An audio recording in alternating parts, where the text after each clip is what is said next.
अगर आपकी जान बचाने का एकमात्र तरीका अपने ही दोस्तों की बात अनसुना करना हो तो सोचिए, आप एक गहरे मौत के कुएं में फंस चुके हैं जिससे बाहर निकलना असंभव है।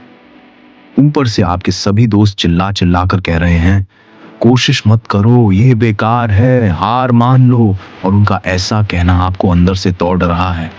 लेकिन फिर आप बहरा होने का नाटक करते हैं।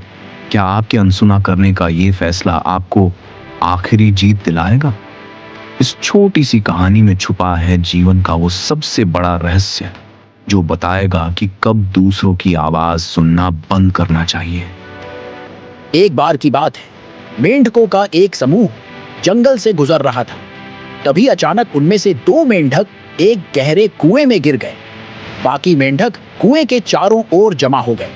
जब उन्होंने देखा कि कुआं बहुत गहरा है, तो उन्होंने नीचे फंसे हुए मेंढकों से कहा कि अब बाहर निकलने की कोई उम्मीद नहीं है।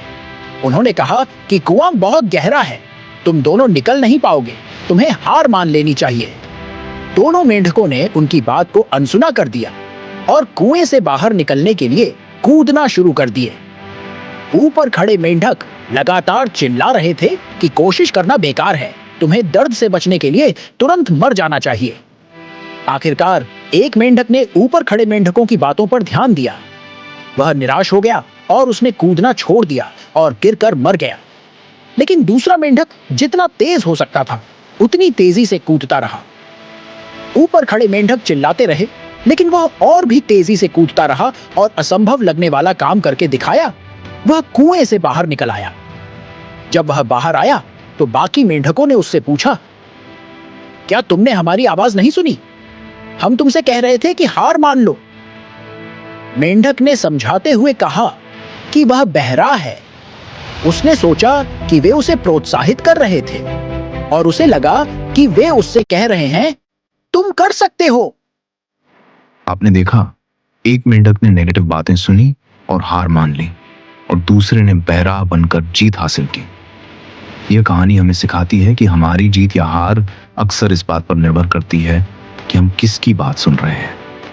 अब आप सोचिए, आज आप किसकी सुन रहे हैं?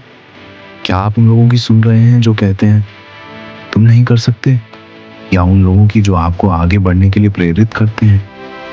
अगर आप इस कहानी से सहमत हैं कि सही आवाज सुनना कितना जरूरी है, तो कमेंट में अनसुना लिखें और यह कहानी उस दोस्त के साथ शेयर करें जिसे आज थोड़ी प्रेरणा की जरूरत है।